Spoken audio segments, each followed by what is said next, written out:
Hello students, कैसे हैं आप लोग। तो मैं आपका दोबारा इस सेशन में स्वागत करती हूँ, वेलकम करती हूँ। ठंड का टाइम अभी चल रहा है, थोड़ा ऊपर नीचे ठंड चलती है, दिन में गर्मी लगती है, रात में ठंड लगती है। इसलिए स्टूडेंट्स, आपके बोर्ड्स एग्जाम बहुत नज़दीक है। नीट का एग्जाम भी ऑलमोस्ट क्या है, आपका जनवरी भी आधा हो चुका है, मई में है। तो प्लीज़ अपनी हेल्थ का खास ध्यान रखिए। ये हमारी पूरी रैंक प्लस फैमिली आपका हमेशा इस स्लाइड के थ्रू वेलकम करती है, ग्रेटेस्ट ऑफ ऑल टीचर्स, जिसमें मैं हूं biology educator doctor Meetu Bhavnani. ठीक है, ये हमारा नीट यकीन 2024 चल रहा है, जिसमें मैं आपको ऑलरेडी लेक्चर्स ले चुकी थी। अनाउंसमेंट वीडियो में भी हम लोगों ने काफी कुछ आप लोगों को बताया था। ये सारी चीजें हम लोगों ने डील कर रखी थी। तो हम लोगों ने ये सारी बातें बच्चों को बता दी थी, जिससे कि बच्चे एक तरीके से सेशन में आए, अच्छे से उसे समझें। तो बच्चों, आज हम लोग क्या देखने वाले हैं नीट यकीन में। देखो, लिविंग वर्ल्ड हमारा हो चुका था, तो आज हम लोग कौन सा चैप्टर देखने वाले हैं। आज हम लोग जो चैप्टर देखने वाले हैं वो है क्लास 11th का चैप्टर बायोलॉजिकल क्लासिफिकेशन। ठीक है, लिविंग वर्ल्ड वाला टॉपिक हम लोग देख चुके थे, हमने उसमें थ्योरी देखी, इंपॉर्टेंट क्वेश्चंस को डिस्कस किया। ठीक है, तो आज जो चैप्टर है वो है क्लास 11th का सेकंड चैप्टर। क्लास 11th का first chapter the living world हम लोगों ने कर लिया। ये है आपका क्लास 11th का सेकंड चैप्टर बायोलॉजिकल क्लासिफिकेशन, जिसमें आज हम लोग फर्स्ट लेक्चर में क्या देखने वाले हैं।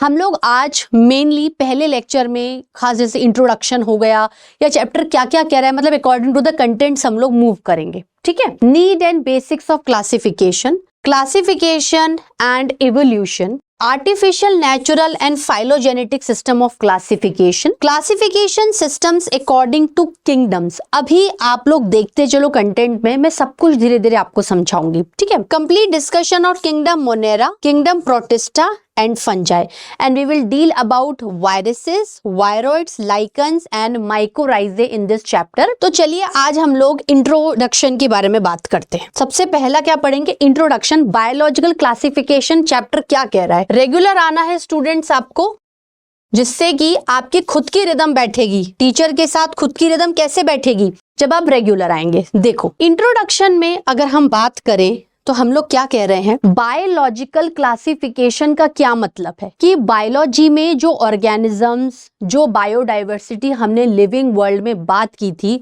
उसके क्लासिफिकेशन के बारे में बताइए। हम लोगों ने आइडेंटिफिकेशन को डिस्कस किया, क्लासिफिकेशन को डिस्कस किया। ये किसमें किया था, लिविंग वर्ल्ड में। और हमने नॉमेनक्लेचर भी देखा। तो यहाँ पर आइडेंटिफिकेशन का मतलब क्या है कि ऑर्गेनिज्म को पहचानिए। क्लासिफिकेशन का मतलब क्या है कि ऑर्गेनिज्म को ग्रुपिंग में बांटिए। और नॉमेनक्लेचर का मतलब क्या है कि ऑर्गेनिज्म को नाम दीजिए। तो चलिए इसके बारे में लिख लेते हैं। Identifying organisms on the basis of characters. Characters का मतलब क्या होता है, फीचर्स जिससे ऑर्गेनिज्म बना हुआ रहता है, जैसे नाक नक्श, skin colour, body colour, hair का टेक्सचर, स्किन का शेप, आई का शेप, एवरीथिंग। अब क्या है, यहाँ पर अगर हम एक प्लांट और एनिमल को आइडेंटिफाई करने की सोचें, तो आप मुझे एक बात बताओ, कैसे आइडेंटिफाई करोगे। क्या प्लांट एंड एनिमल एक जैसे दिख रहे हैं, कतई भी एक जैसे नहीं दिख रहे हैं। प्लांट के फीचर्स में आपको रूट दिखेगा, स्टेम दिखेगी, लीफ दिखेगी, फ्लावर दिखेगा, ब्रांचेस दिखेंगी। एंड एनिमल में क्या दिखेगा, आपको पैर दिखेंगे। प्लांट्स हमेशा एक ही जगह पर खड़े हुए रहते हैं, स्टेशनरी होते हैं। उनको अगर आप थोड़ा सा और अच्छे से डील करेंगे तो आपको प्लांट्स में प्लास्टिड नजर आएंगे, क्लोरोफिल नजर आएगा, खुद खाना बना सकते हैं। एनिमल में ऐसा कुछ भी नहीं है। प्लांट में आपको सेल वॉल दिखेगी, एनिमल में आपको सेल वॉल नहीं दिखेगी। ऐसे पता नहीं कितने जो मिलियंस ऑफ ऑर्गेनिजम्स हैं, उनको हम आइडेंटिफाई करेंगे। पहले यार हमें ये तो पता रहे कि ये बैक्टीरिया है। जैसे अभी किंगडम्स को और अच्छे से डील करेंगे कि ये बैक्टीरिया है, क्या ये प्रोटिस्टा है, क्या ये फंजाई है, क्या ये प्लांट है, या फिर ये एनिमेलिया है। ये सारी चीजें आपको देख के पहचानना, मतलब आइडेंटिफाई करना आना चाहिए। क्लासिफिकेशन में क्या है, grouping of organisms into classes. जैसे मैंने आपको एग्जाम्पल दिया था जब मैं लिविंग वर्ल्ड पढ़ा रही थी कि बच्चों, जैसे बहुत सारे बच्चे बैठे हैं क्लास में, अब मुझे क्लासिफिकेशन करना है। जिससे कि मैं सबको देख सकूं, सबको अच्छे से समझ सकूं। तो मैंने कहा कि आप लोग जो रेड हेयर बैंड जो गर्ल्स लगा के आएंगी वो सेक्शन नंबर ए में बैठेंगी, और जो ब्लैक हेयर बैंड लगा के आएंगी वो सेक्शन नंबर बी में बैठेंगी। जो व्हाइट कलर का हेयर बैंड लगाएंगी वो सेक्शन नंबर सी में बैठेंगी, और जो ग्रीन कलर का हेयर बैंड लगाएंगी वो सेक्शन नंबर डी में बैठेंगी। तो मैंने क्लासिफिकेशन कलर के बेसिस पर किया। ऐसे आप किन किन बेसिस पर कर सकते हैं अभी मैं नेक्स्ट स्लाइड में बताती हूँ। नॉमेनक्लेचर का मतलब क्या है? Naming of an organism. कोई भी ऑर्गेनिज्म होगा, आप ये नहीं बोलेंगे ए तू इधर चल, ए तू इधर आ, इस तरीके से हम बात नहीं करेंगे। नेमिंग ऑफ एन ऑर्गेनिज्म में हम क्या करेंगे कि ऑर्गेनिज्म को प्रॉपर नाम देंगे। उसके नाम में दो पार्ट होंगे, एक होगा जेनेरिक नेम और एक होगा स्पेसिफिक नेम, जो कि मैं आपको लिविंग वर्ल्ड में बता चुकी हूँ। ठीक है, तो अब क्या है ग्रुपिंग का मतलब क्या है? ग्रुपिंग का मतलब होता है क्लासिफिकेशन करना, ग्रुप में डालना according to characters. According to characters कौन से कैरेक्टर्स होंगे? किसी के साइज को लेकर, किसी के शेप को लेकर। भाई शेप में आपको बहुत तरीके की शेप नजर आ रही हैं। आपको ओवॉइड नजर आ रहा है, ओवॉइड मतलब अंडाकार। ठीक है, आपको सर्कुलर नजर आ रहा है, आपको स्फेरिकल नजर आ रहा है। ठीक है, आपको इलोंगेटेड नजर आ रहा है। आई मेरी बात समझ में? साइज एंड शेप, ये बातें हो गई। अब देखो, अगर बायोलॉजिकल क्लासिफिकेशन को एक डेफिनेशन दे तो क्या देंगे? भाई it is the branch of science deals with classification of living organism into proper groups according to the characters. So लिखिए बायोलॉजिकल क्लासिफिकेशन, क्या डेफिनेशन होगी? ये वाली होगी, branch of science which deals with the identification, classification and nomenclature of living organisms. हम living world में ये तो बहुत अच्छे से समझ चुके हैं स्टूडेंट्स कि लिविंग क्या है और नॉन लिविंग क्या है। हमने cellular structure, growth, reproduction, metabolism, consciousness, healing, repair और सारी फिजियोलॉजी को अगर हम बहुत ज्यादा ध्यान से देखें तो हम ये चीजों को डिफरेंशिएट कर चुके हैं कि पेन नॉन लिविंग है और मैं एक लिविंग हूँ। इन कैरेक्टर्स में अगर हम देखें तो सबसे डिफाइनिंग और एक्सक्लूसिव कैरेक्टर कौन सा था? कॉन्शियसनेस, रिस्पॉन्सिवनेस वाला। ग्रोथ में कहीं ना कहीं defining but not exclusive, cellular structure में डिफाइनिंग बट नॉट एक्सक्लूसिव क्योंकि कहीं ना कहीं एक्सेप्शंस आ रहे थे। Same with metabolism and reproduction. पर कॉन्शियसनेस एक ऐसी प्रॉपर्टी है लिविंग ऑर्गेनिज्म की जो सिर्फ उन्हीं में ही पाई जाती है, वो किसी के साथ भी ऐसे शेयरिंग में नहीं आती है कि क्या हो जाए, एक्सेप्शन आ जाए। ठीक है, इज इट क्लियर? आई मेरी बात समझ में? अब आप मुझे एक बात बताइए कि क्लासिफिकेशन की इंपॉर्टेंस या नीड क्या है? नीड फॉर क्लासिफिकेशन क्यों जरूरत है? ऐसे पढ़ लो ना। चीजों को अगर आपको सिस्टमेटिक तरीके से पढ़ना है, लिविंग वर्ल्ड में पढ़ा था मैंने टेक्सोनॉमी सिस्टमेटिक्स, अगर हमने चीजों को बहुत ज्यादा प्रॉपर तरीके से अगर समझना है, अगर हम चाहते हैं कि इतनी बड़ी डाइवर्सिटी को हम बहुत अच्छे से अंडरस्टैंड कर सके तो हमें क्लासिफिकेशन की जरूरत पड़ती है। तो उसको कैसे लिखेंगे? To understand diversity in a simpler and proper manner, classification make things more systematic. Is it clear? आई मेरी बात समझ में? अगर यार हम लोग एक तरीके का टेक्सोनॉमिक हायरार्ची देखें जो कि हम लिविंग वर्ल्ड में देख चुके हैं, तो क्या था?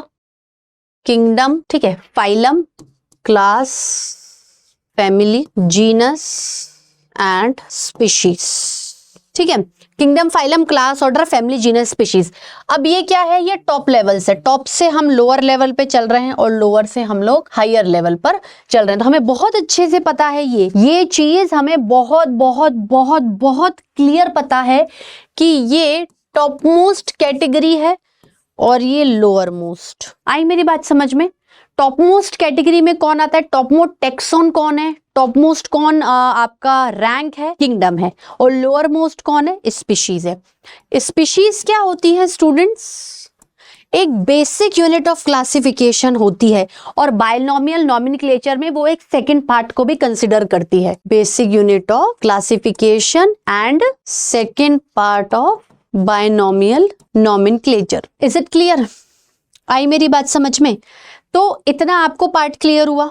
अच्छा, अब हमारा ये वाला जो कंटेंट वाला पार्ट है वो खत्म होता है। अब नेक्स्ट देखें, अब वेरियस सिस्टम ऑफ क्लासिफिकेशन को देखो। अगर मैं 3 टाइप्स के क्लासिफिकेशंस को कंसीडर करूं, 3 टाइप्स के क्लासिफिकेशन को कंसीडर करूं तो 3 तरीके के मेजर कौन से क्लासिफिकेशन आते हैं? पहला आर्टिफिशियल, दूसरा नेचुरल, तीसरा phylogenetic. ANP, artificial, natural, phylogenetic. देखो क्लासिफिकेशन में जो सबसे बड़ा कंट्रीब्यूशन होता है वो होता है साइंटिस्ट का, ठीक है। अभी मैं आपको लिस्ट लिखवा दूंगी, पहले आप लोग इसको देखिए। What do you mean by artificial system of classification? Classification मतलब कोई भी एक ऐसा पॉइंट उठाओगे जो चीजों को क्लासिफाई करेगा, ठीक है। आर्टिफिशियल सिस्टम ऑफ क्लासिफिकेशन में किस तरीके से क्लासिफिकेशन होगा, क्या पकड़ोगे आप लोग? Morphological characters. मॉर्फोलॉजिकल कैरेक्टर्स का मतलब होता है बाहरी कैरेक्टर्स, एक्सटर्नल कैरेक्टर्स। बाहर से क्या दिख रहा है, कैसे नाक नक्श है, कैसा आई का कलर है, प्लांट का पत्ती कैसा दिख रहा है, स्टेम मोटा है, पतला है, किस रंग का है, जो बाहर से देखकर समझ में आ जाए वो मॉर्फोलॉजिकल कैरेक्टर्स है, ठीक है। आई मेरी बात समझ में? तो ये वाली बात हो गई, ये एक्सटर्नल में आते हैं। अब ये क्या, ये इतना इफेक्टिव सिस्टम नहीं है। कौन से साइंटिस्ट का कंट्रीब्यूशन था? लीनियस। इवन हम एरिस्टोटल सर को भी इन्वॉल्व कर सकते हैं, अरस्तु, जिन्हें father of biology as well as father of zoology भी कहा जाता है। फिर उनके स्टूडेंट थियोफ्रेस्टस, जिन्हें father of biology and father of botany भी कहा जाता है। एरिस्टोटल को एनिमल्स में बहुत ज्यादा इंटरेस्ट था, उन्होंने पूरी स्टडी इनकी करी, और थियोफ्रेस्टस सर को बॉटनी में, ठीक है। आई मेरी बात समझ में? लीनियस सर का तो गजब का कंट्रीब्यूशन है, चाहे आप उसे टेक्सोनॉमी में ले लें, फादर ऑफ टेक्सोनॉमी। अच्छा, टेक्सोनॉमी टर्म किसने दिया था? AP D condole. फिर क्या आता है? बायनॉमियल नॉमेनक्लेचर, इन्हें फादर ऑफ बायनॉमियल नॉमेनक्लेचर कहा जाता है। इतनी स्पीशीज को नाम दिया इन लोगों ने, प्लांट की स्पीशीज, एनिमल की स्पीशीज। देन टेक्सोनॉमिकल जो हायरार्ची थी वो भी लीनियस सर ने दी थी, इसलिए टेक्सोनॉमिक हायरार्ची को लीनियन हायरार्ची भी कहते हैं, ठीक है। उसके बाद नेचुरल, थोड़ा सा updated. Natural system of classification को हम मेनली जो कंट्रीब्यूशन है वो बेंथम एंड हुकर सर को देंगे। उन्होंने ये कहा कि जो पहले क्लासिफिकेशन ना मॉर्फोलॉजिकल वो ठीक है, लेकिन क्या आप बॉडी के इंटरनल कैरेक्टर्स को बिल्कुल भूल जाएंगे? नहीं। तो आपको साइटोलॉजी, सेल की स्टडी, हिस्टोलॉजी, टिश्यू की स्टडी, बायोमोलिक्यूल्स, बायोकेमिस्ट्री एंड अंदर की बहुत ही जो जेनेटिक लेवल पे चीजें होती हैं उन्हें भी डील करनी पड़ेगी, ठीक है। तो यहाँ पर मॉर्फोलॉजिकल कैरेक्टर्स तो आएंगे ही, बिल्कुल आएंगे, प्लस एनाटॉमिकल भी आ जाएंगे, ठीक है। एनाटॉमिकल मतलब internal.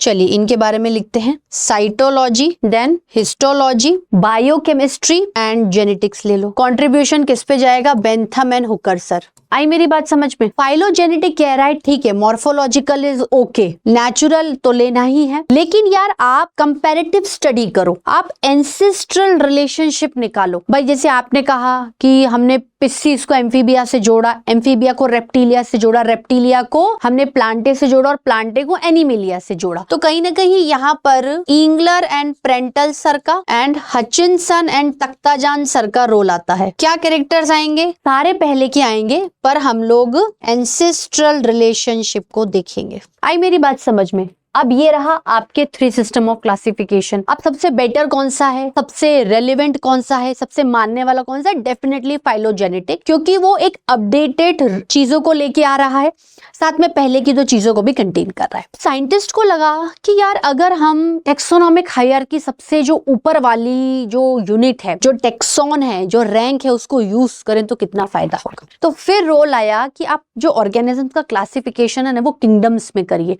2 kingdom, 3 kingdom, 4 kingdom, 5 kingdom, 6 kingdom, ठीक है। तो फिर क्या हुआ?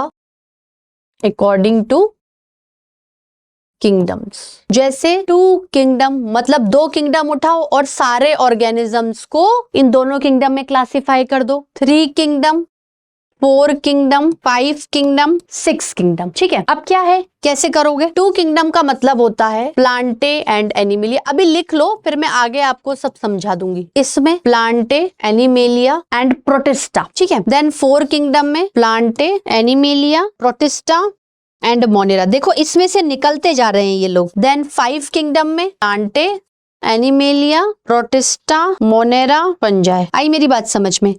अब 6 किंगडम क्लासिफिकेशन में, 6 किंगडम क्लासिफिकेशन में आपको अभी थोड़ी देर, चलो नेक्स्ट स्लाइड में बताती हूँ। 6 किंगडम क्लासिफिकेशन का मतलब क्या है? 6 किंगडम क्लासिफिकेशन, मतलब जो किंगडम आपका मोनेरा है उसको आपने डिवाइड कर दिया archaebacteria and eubacteria में, ठीक है। रेस्ट कैसे रहेंगे, ऐसे ही रहेंगे, प्रोटिस्टा, फंजाई, प्लांटे, एनिमेलिया, ठीक है। तो 1 2 3 4 5 एंड 6 किंगडम हो गए। अब यार मुझे एक बात बताओ कि ये जो किंगडम्स है इनमें क्या साइंटिस्ट का कंट्रीब्यूशन नहीं आएगा? आएगा, चलो लिखो। 2 kingdom Linnaeus sir, 3 kingdom Copeland sir, 3 kingdom में sorry Ernst Haeckel sir, 4 kingdom Copeland sir, 5 kingdom RH Whittaker sir and 6 kingdom Carl Woese. मैं एक माइंड मैप से आपको इनके बारे में बताती हूँ, ठीक है। फिर नेक्स्ट लेक्चर में इनको अच्छे से पढ़ेंगे क्योंकि वो किंगडम मोनेरा आ ही जाएगा। देखो पहले क्या किया लिनियस सर ने, सारे ऑर्गेनिजम्स को प्लांटे एंड एनिमेलिया में बांट दिया। यार आप खुद सोचो कि सारे ऑर्गेनिज्म प्लांट और एनिमेलिया में कैसे आएंगे?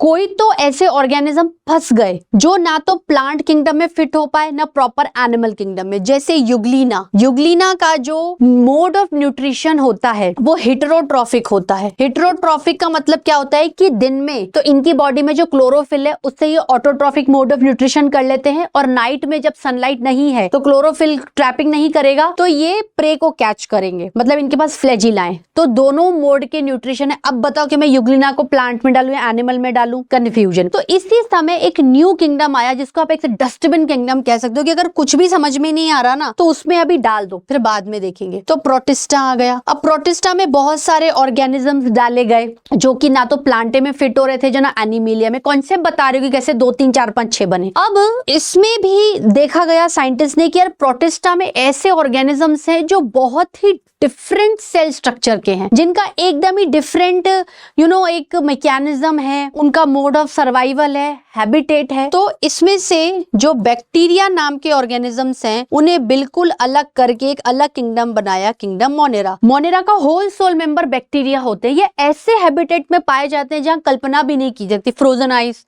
हॉट गीजर्स, ठीक है, कॉस्मोपॉलिटिशियन होते हैं, सब जगह पाए जाते हैं। मोड ऑफ रिप्रोडक्शन बहुत फास्ट होता है। अब मोनेरा के अंदर फिर कुछ ऐसे खास ऑर्गेनिज्म दिखे जिनका सेल वॉल कॉम्पोजिशन अलग था, जिनका मोड ऑफ न्यूट्रिशन अलग था, थोड़ा ऐसा एब्जॉर्प्टिव था, एंजाइम्स को गिराकर ये फूड को ले रहे हैं। तो इनमें से फंजाई भी बाहर आ गए और किंगडम फंजाई बन गया। तो हो गया ना, अगर 5 किंगडम तक पहुंचेंगे तो हो गया Monera, protista, fungi, Plantae, animalia. अब क्या है, कार्ल वुस सर ने कहा कि यार थोड़ा सा एक डोमेन क्रिएट करो, बैक्टीरिया को भी 2 में बांटो। आर्ची बैक्टीरिया मतलब बिल्कुल पुराने पिछड़े प्रिमिटिव बैक्टीरिया, ड्यू मतलब न्यू, बाकी रेस्ट सेम रहेंगे, ठीक है।